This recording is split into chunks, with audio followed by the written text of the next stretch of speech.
परित्राणाय साधूनां विनाशाय च दुष्कृतां धर्म संस्थापनार्थाय संभवामि युगे युगे।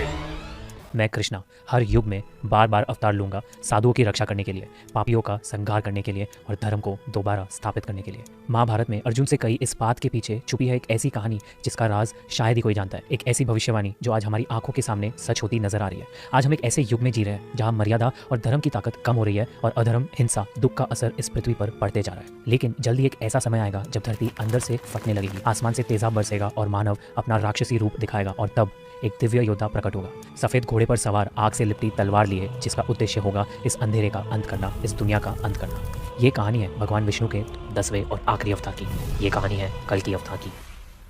कलयुग समय चक्र के 4 युगों का आखिरी युग, घोर अंधकार और विनाश से भरा हुआ एक ऐसा समय जहाँ सत्य की आवाज़ को धोखाधड़ी से दबा दिया जाता है और पाप इतना बढ़ जाता है कि धर्म और अच्छाई का नामो निशान नहीं बचता। क्रूरता, लालच और हिंसा जैसी चीज़ों ने इंसान को अंदर से काला और खोखला कर दिया होता है। सतयुग, त्रेतयुग और द्वापर युग के बाद आज हम इसी कलयुग में जी रहे हैं। शास्त्रों की माने तो कलयुग की उम्र 4,32,000 साल है, जिसमें से 5,000 से ज़्यादा साल बीत चुके हैं। और ऐसा माना जाता है कि कलयुग के पहले 10,000 साल गोल्डन पीरियड है, जहां अच्छाई और उम्मीद की हल्की किरण अब भी बची है, जहां अब भी देवताओं को पूजा जाता है और धर्म का पालन किया जाता है। लेकिन 10,000 सालों के बीतने के बाद एक ऐसा समय आएगा जब इंसानियत का घिनौना चेहरा सबके सामने आ जाएगा। एक ऐसा समाज बनेगा जहाँ कोई हमदर्दी, कोई एकता नहीं बचेगी, जहाँ पाप का बोलबाला होगा और अच्छाई का विनाश कर दिया जाएगा। इंसान इतना ज़्यादा भ्रष्ट हो जाएगा कि अपने किसी सगे का भी भरोसा नहीं करेगा, वो अपनों से ही धोखा करता जाएगा। हिंसा और लालच सब कुछ खत्म कर देगी, जिसके बाद पूरी दुनिया विनाश की कगार पर आ खड़ी होगी। लोगों के पास खाने के लिए खाना नहीं होगा, सारी नदियाँ सूख जाएंगी, आसमान में अंधकार छा जाएगा और तेजाब की बारिश होगी। धरती सूख कर अंदर से फटने लगेगी, क्योंकि कली नाम का एक खतरनाक और ताकतवर असुर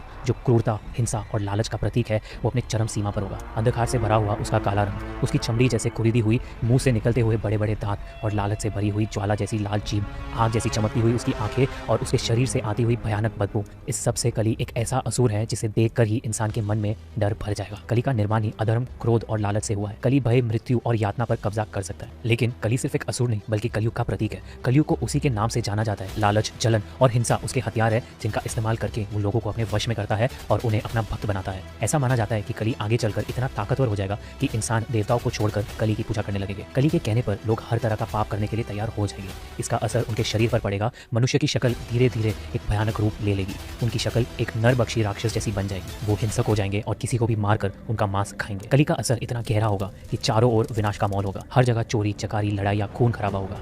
ये दुनिया अपने आप को पूरी तरह तबाह करने के कगार पर पहुंच जाएगी। और जब ऐसा होगा तब विष्णु जी अपना 10वां अवतार लेंगे और कल्कि के रूप में इस धरती पर जन्म लेंगे। वो देवदत्त नाम का एक सफेद घोड़े पर सवार, सूर्य की किरणों जैसी चमक, हाथ में एक उज्जवल तलवार होगी और उनके शरीर से उभरता हुआ एक तेज होगा। उनकी गहरी आंखें होगी जिनमें ऐसी दृष्टि होगी जो किसी के भी दिल में झांक कर उनके अंदर की सच्चाई को देख लेगी। उनका चेहरा साक्षी होगा उनके दृढ़ संकल्प का और उनका शरीर एक महान योद्धा जैसा होगा जो उनके बल और साहस का प्रतीक होगा। भगवत पुराण में लिखा गया है कि कल्कि इतने शक्तिशाली होंगे कि वो बड़ी आसानी से लाखों की तादाद में दुष्टों का खात्मा कर पाएंगे। किसी दुष्ट राजा के पूरे राज्य को एक झटके में खत्म कर सकेंगे। कल्कि पुराण में बताया गया है कि कलयुग खत्म होने के कुछ ही साल पहले बैसाख महीने की पूर्णिमा के 12 दिन बाद कल्कि का जन्म होगा। कल्कि का जन्म उत्तर प्रदेश के संभाल नाम के एक गांव में होगा, जहां एक ब्राह्मण विष्णु यासा उनके पिताजी होंगे और सुमति उनकी मां और उनके 4 भाई होंगे जो उनके मिशन को पूरा करने में उनका साथ देंगे। उनका मिशन कली का संहार करके कलयुग का अंत करना, अधर्म का नाश करना और धर्म की स्थापना करना होगा। कल्कि मानव का अवतार लेकर आएंगे, लेकिन उनका रूप होगा एक योद्धा का। ऐसा माना जाता है कि कल्कि अवतार की मदद करने के लिए 7 चिरंजीवी आएंगे जो सदियों से अपना कर्म पूरा करने के लिए और कल्कि अवतार से मिलने का इंतजार कर रहे हैं।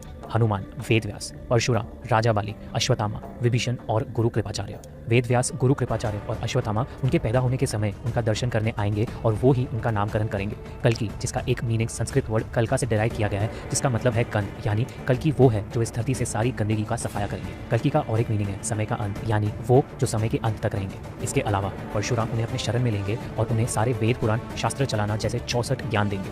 इसी तरह ये सारे चिरंजीवी किसी न किसी तरीके से कल्कि अवतार का उद्देश्य पूरा करने में मदद करेंगे और इस तरह कली के संहार की तैयारी होगी। जब युद्ध का समय आएगा उस दिन आकाश में गरजते हुए बादल होंगे, पूरी पृथ्वी पर सन्नाटा फैल जाएगा। ऐसा लगेगा मानो सब कुछ रुक गया हो। आखिरकार कल्कि अपने दिव्य सफेद घोड़े पर सवार तेज तलवार लिए कली की नगरी में प्रवेश करेंगे अधर्म का अंत करने के लिए। युद्ध भूमि में कदम रखते ही उनके अंदर से एक तेज रोशनी बाहर आएगी और उनका दिव्य रूप चमक उठेगा। वहीं दूसरी तरफ कली अपने भीषण असुर रूप में अपनी पूर्ण शक्ति लेकर खड़ा होगा और फिर शुरू होगा एक महायुद्ध। कली भी अपनी सारी शक्तियां और अपने सारे दूतों के साथ कल्कि पर हमला करेंगे। ये युद्ध इतना घमासान बन जाएगा कि धरती कांप उठेगी। सारे देवी देवता युद्ध देखने के लिए उपस्थित होंगे। होंगे। चारों ओर हाथी घोड़ों की आवाज़, बाणों का टकराना और गदाओं की आवाज़ गूंजेगी। युद्ध भूमि पूरी तरह खून से लथपथ हो जाएगी। अंत में कली कमज़ोर पड़ जाएगा। उसके शरीर पर कई सारे घाव हो जाएंगे जिनसे बदबू आने लगेगी। उसके चेहरे पर एक गहरा लंबा घाव होगा जिससे खून निकल रहा होगा। इसके बाद कल्कि की तलवार की आग से कली की पूरी नगरी को जला दिया जाएगा। इसमें कली भी जलकर नष्ट हो जाएगा। आखिरकार बुराई की हार होगी, अधर्म का अंत होगा। कली के मरते ही कलयुग का चक्र पूरा होगा, समय का नया चक्र शुरू होगा। कल्कि अवतार एक नए सतयुग की स्थापना करेंगे।